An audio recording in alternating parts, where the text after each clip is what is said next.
Da begynner ATV-en å bli pakket. Vi skal ut i terrenget. Dette blir knallspennende. Kommer frem til Kautokeino nå. Dette må bli show.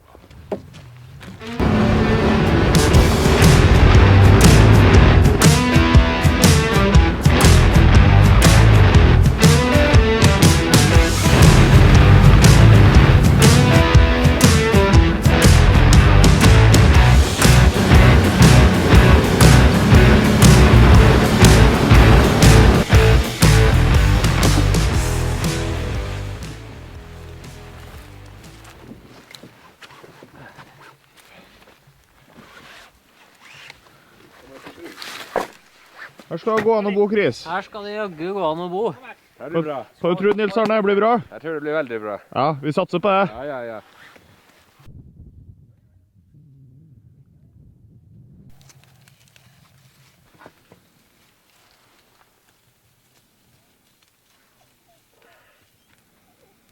Her har dere røkt reinkjøtt og 2 finnskall. Fantastisk. Bedre. Tusen takk. Nei, skal det gå an å trive seg, Kristoffer? Ja, her skal vi kose oss, ja. Ja. Oi.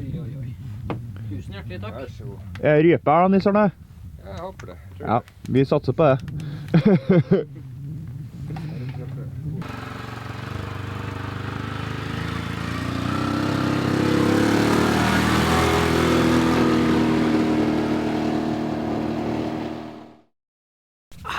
Første morgen i Kautokeino. Nå er vi gira. Skal vi jakte oss ut fra camp? Det er jo en av fordelene med at vi blir kjørt inn midt i terrenget. Så da er det bare å slippe rett fra campen. Vi skal lure oss litt forbi dette dassområdet, så hunden ikke ruller seg i det. Så blir det bedre jakt. Yes! Klar.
Da har vi fått oss røkakjett her, røka renkjett fra Guiden. Vet du hva vi gjør med det, Ola?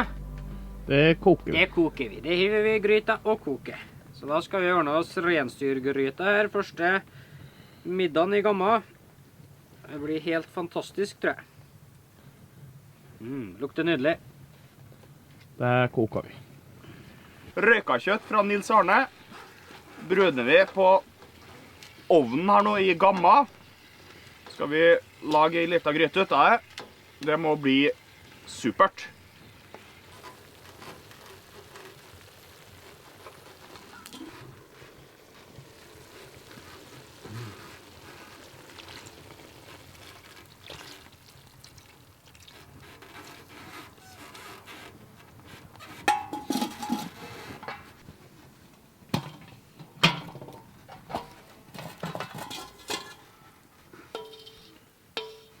Resultat. Det her blir svingodt. Det blir rensgodt for det.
Nesten, Chris. Det var nære, det var nære. Den letta bak et tre for meg, så jeg så ikke at den gikk opp. Så jeg fikk aldri noe bra tak på den, men jeg måtte bare prøve.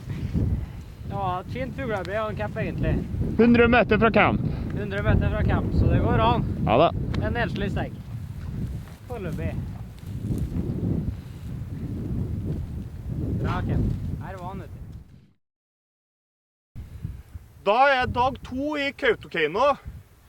Lyktes ikke sånn kjempebra i går, men det er litt vanskelig å vite hvor fuglen sitter. Så vi har snakket litt med Nils Arne nå, guiden vår, som er rimelig sikker på at de sitter i skogen. Så vi skal prøve i skogen i dag og se. De hadde sett mye fugl andre folk på andre terreng. Så nå skal vi ned i skogen og se om vi finner igjen dem der. Følg med. Da slipper vi. Vi skal gå litt medvind først nå, en liten kilometer, før vi skal dreie og komme oss ned i skogslandskap. Der vi forhåpentligvis tror det sitter mer rype enn det vi så i går. Men vi hadde rypekull fremover her nå, så det blir spennende å se om de sitter her i dag også. Støy, kjøp på.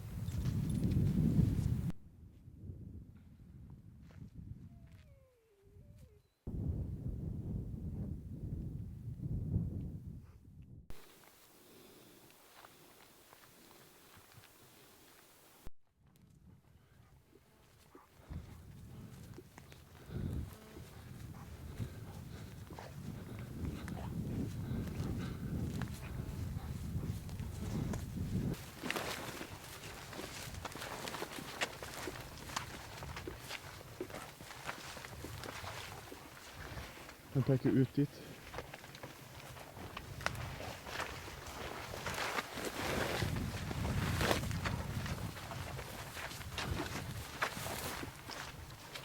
Får du på?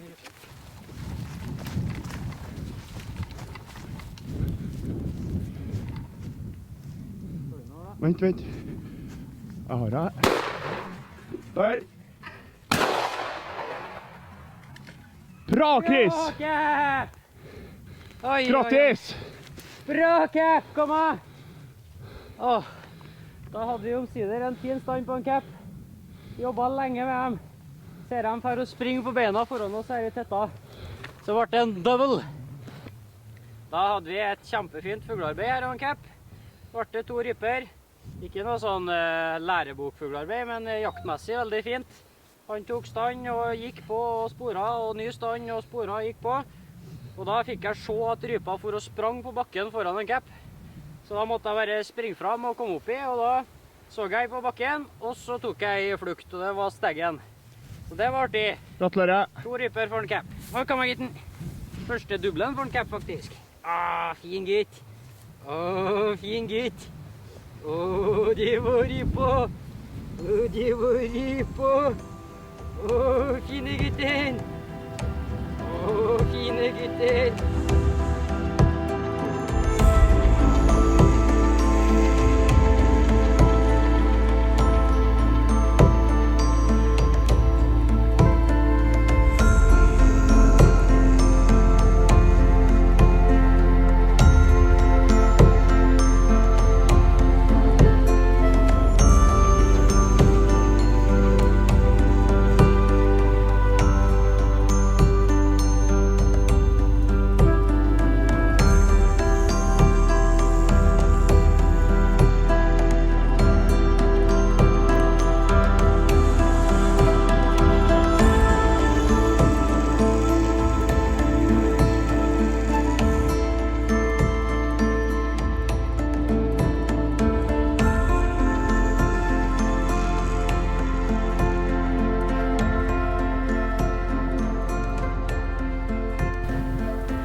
Ja, da er dag 2 i Kautokeino snart over.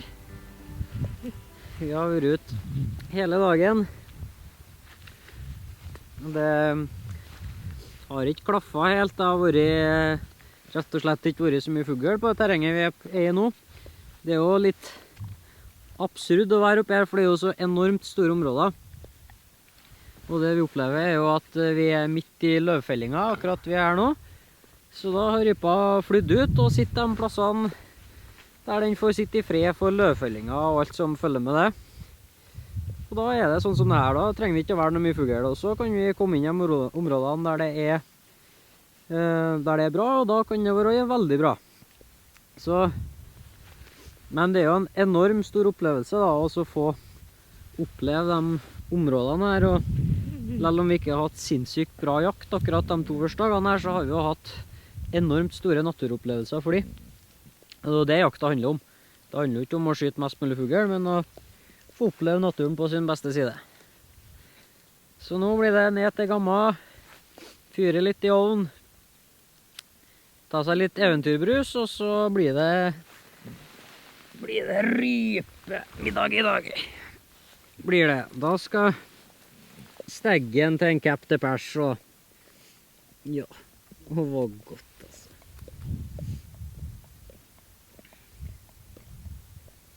Så får vi krysse fingrene for at vi kommer inn i et bedre terreng i morgen.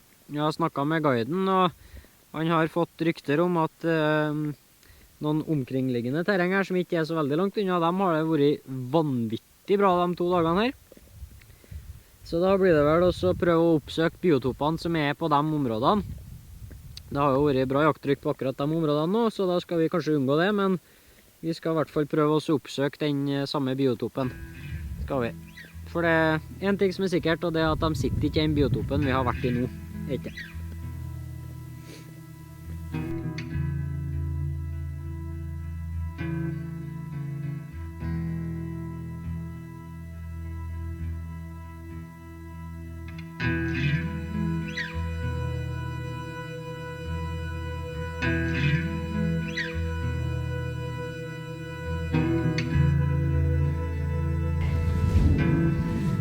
Da har vi kyllingen Nola skjøt i går.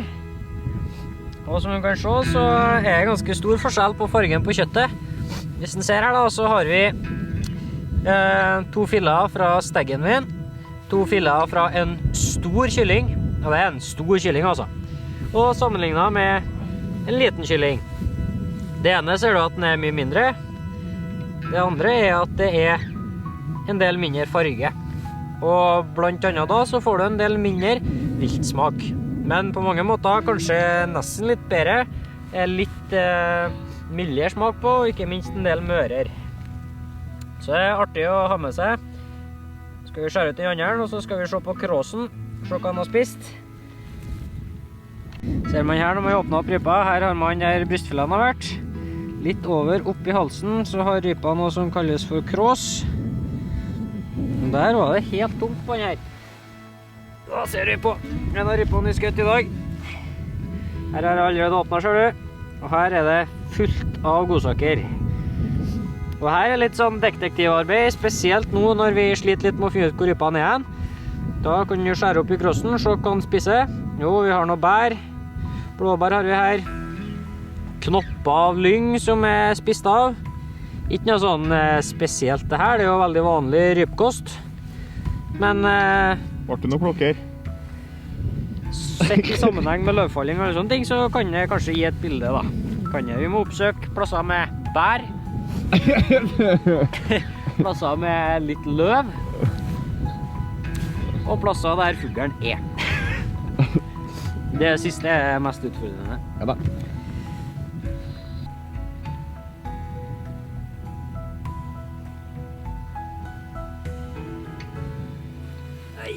Her kommer det en vedkubbe med verdens beste råvare. Så for å få stekt den, så hiver vi den på den.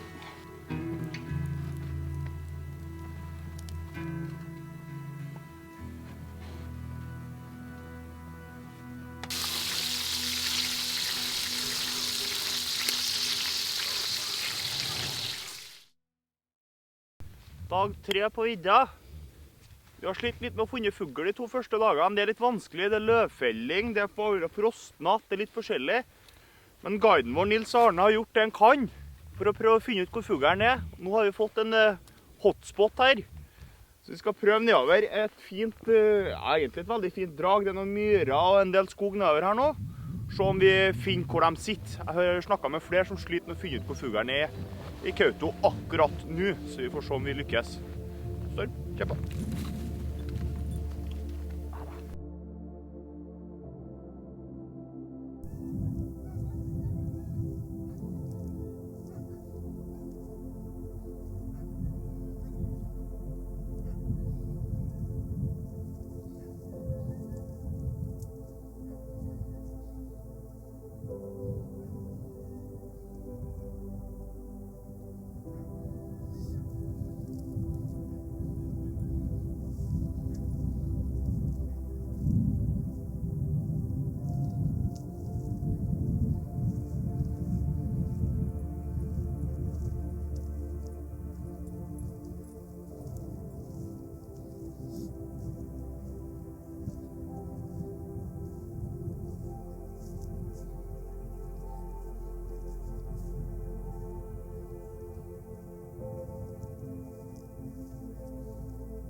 klikka! Bra, Bra, Storm. Storm! Det klikka! Faen! Bra, Storm! Her kan det ligge alt. Bra, gutter! Der. Bra! Bra, Storm! Bra, gutter! Flink du er! Så bra! Storm! Sitt! Fy faen for en stand! Yes! Da fant vi rypa. Bra, Storm! Det var mange også. Sikkert 10 fugler. Og en Storm sto i 5 minutter før vi kom inn på.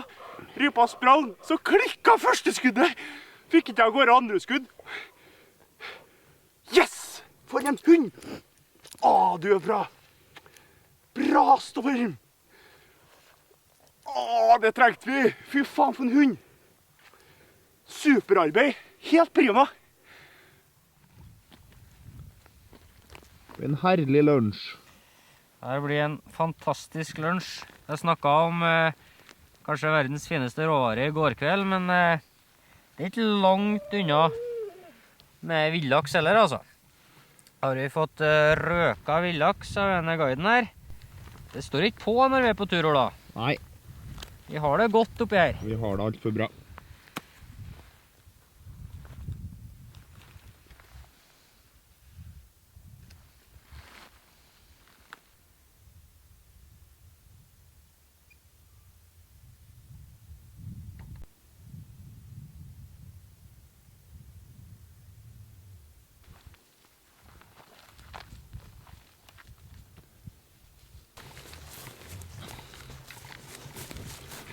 Det er tredje dag.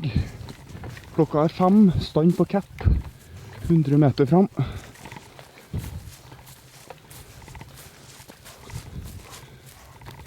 Der ferdig oppe, Chris.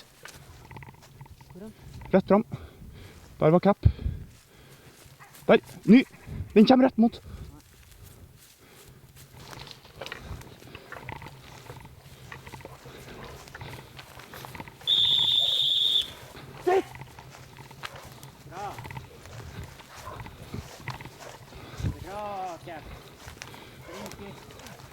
Det var bra, dere. Det er ikke enkelt. Hadde vi en fin stand på en Kapp, drøye 100 meter unna. Så når vi hadde igjen 60 meter, så gikk den ene rypa av seg selv, rett og slett. Han sto som en påle, og da raset han opp en stegg i ettergangen, da. Så blæste han ned når jeg kom opp for å se om det lå igjen noe flere, men det ser ikke ut som det har gjort. Så vi skal la han holde på litt der, så man finner kanskje resten av et gull, så får vi se. Flink gutt, Kevin. Flink gutt. Ja.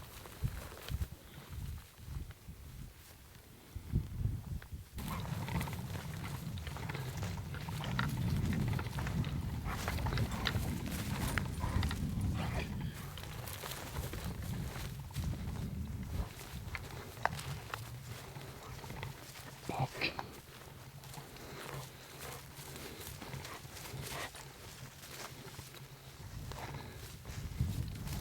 Yes, her rypa! Bra, Kapp! Flink gutt! Bra, gutten! Chris! Hva faen? Vet ikke, jeg skal ta litt kontroll her. Sitt! Bra! Flink gutt. Eksemplarisk av en Kapp. Eksemplarisk fuglearbeid. Så driter jeg meg rett og slett skikkelig på leggen. Hagla i cirka nappå her når det smeller. Litt for ivrig. Der hadde du god tid, var ikke en unnskyldning der. Ingen unnskyldning. Og det er rett og slett elendig av meg. Bra Kapp. Flink du Der også. var du flink, gutten.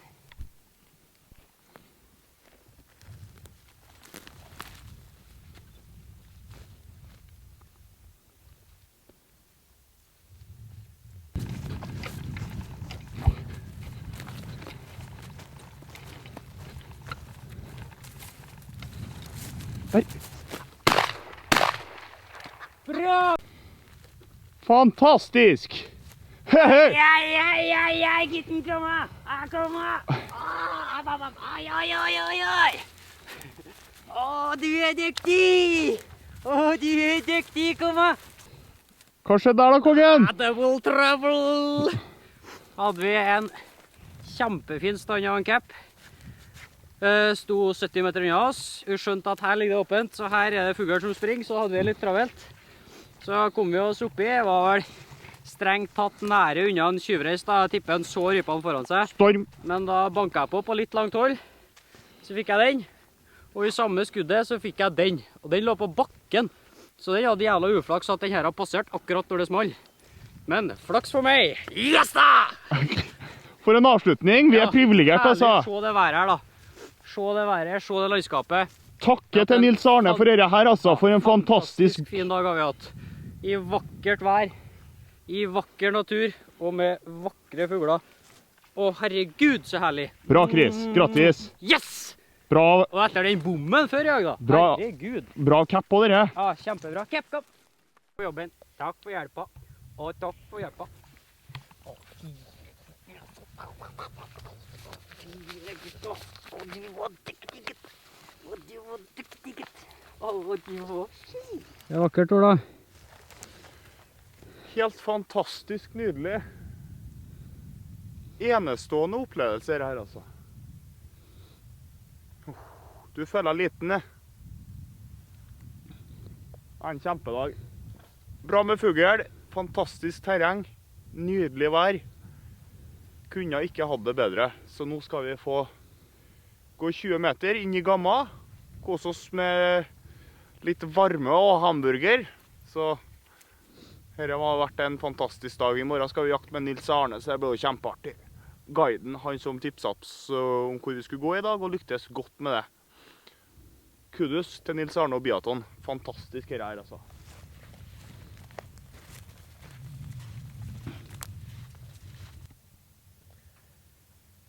Den her. Jeg har ikke ventet så lenge på den, men jeg ventet en dag eller to her nå på å kunne sprette den. Den skulle jeg sprette når jeg hadde et komplett, fantastisk godt fuglearbeid på hunden min. Så i dag, til ære for en Storm, tar vi en Storm.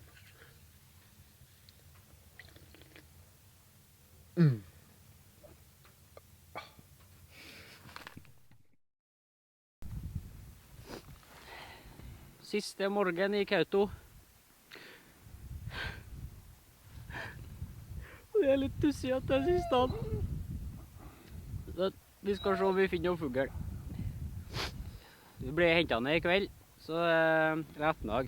Det blir en litt forkortet dag, så vi tar oss en liten tur rundt Gamma og hopper på det beste. Vi hadde jo et kull borti her i går kveld, så fingers crossed. Kjør. Se om hunden oppfører seg. Kepp, gå bak. Sitt. Bra. Ja.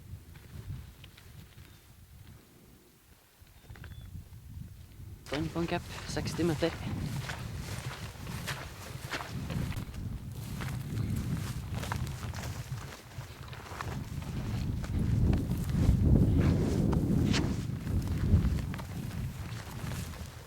Yes! Der. Hei. Bra, Cap! Dæven for et fuglearbeid. For et fuglearbeid. Og så gikk jeg på gærne siden. Hei, du traff. Traff jeg? Ja, den datt. Åh.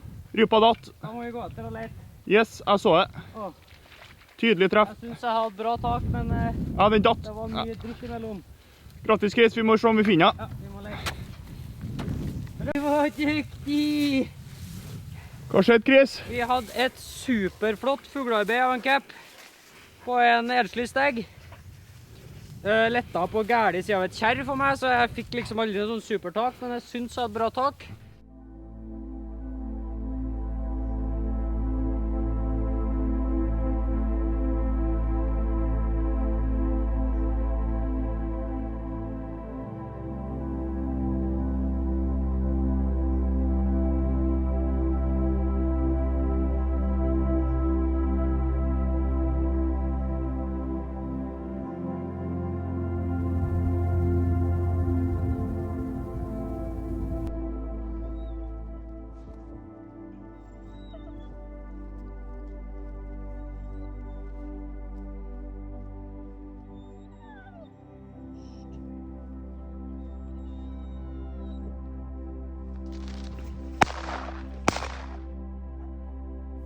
ble det rype.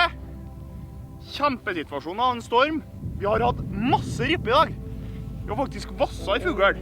Fantastisk. Så Nils Arne, han traff virkelig på spådommen om hvor rypa var, og en storm fant dem. Nydelig.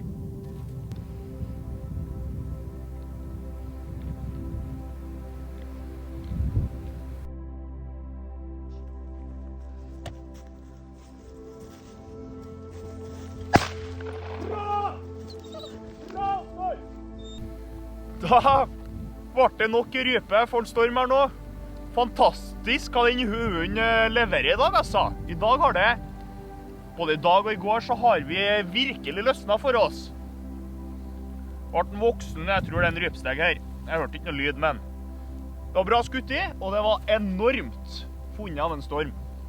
Han presterer. De der, han for og sprang, sa jeg foran den, så det der var det akkurat på grenseland til at han klarte å holde seg. Det gikk bra. Du var fly. Litt stolt å se deg.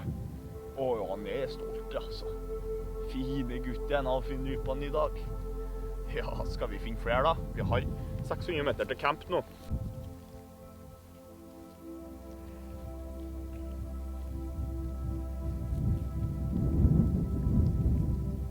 Fullt med ryper da. Jeg er fullt med ryper, Nils Arne. Ja, det ser bra ut. Ja. Tømt hele vidda. Tømt hele vidda, ja. Nei, da, det er masse ryper her. Det er bare å komme for de, ja.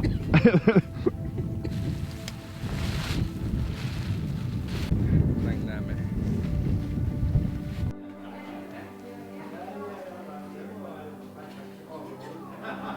Vi er ankommet Thon Hotel nå i Kautokeino. Vi har blitt kjørt ned fra campen vår. Nils Arne, det er du som har stått for opplegget, som vi har fått vært med på nå. Guidet jakt i Kautokeino. Hvis vi går inn på Biathlon sine sider og booker jakt med deg, sånn som vi har vært med på nå, hva kan vi forvente å oppleve da? Det er jo Finnmarksvidda på det beste. Finnmarksvidda? Ja.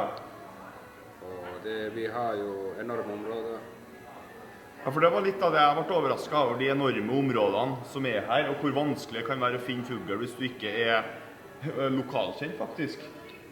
Det er veldig vanskelig, og vi er jo mye ute i naturen, eller på de områdene sommer, høst og vinter. Ja. Så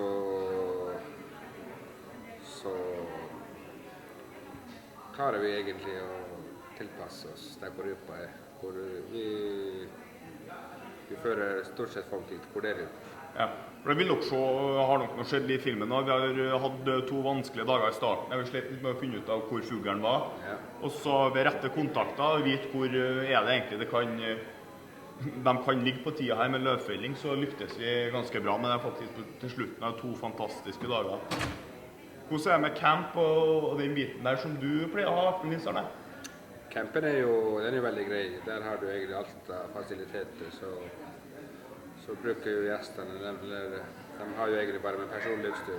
Ja. Ja, for det har jo litt av spesialiteten din nå, er jo egentlig selve leirbiten. Det er jo fasilitetene. Ja. Kjørt inn med 4-hjuling, fantastisk gamme, fantastisk område rundt. Midt i smørøyet, med en lokalkjent guide egentlig, som hjelper oss å finne de rette terrengene. Det er bare å gå inn på Biathlon sine sider og booke Nils Arne til neste år, det. Andre perioden er den som har holdt det, ikke ja? Jeg vil synes at ikke første uka, men andre uka. Da er det rolig, og jeg synes faktisk det er mindre. Ja. Vi har ikke hørt en smell, vi har ikke sett en person. Nei. Fantastisk har det vært. Fantastiske dager i Kautokeino. Det må jeg rett og slett takke for, Nils Arne. Det er godt å høre dere fornøyd.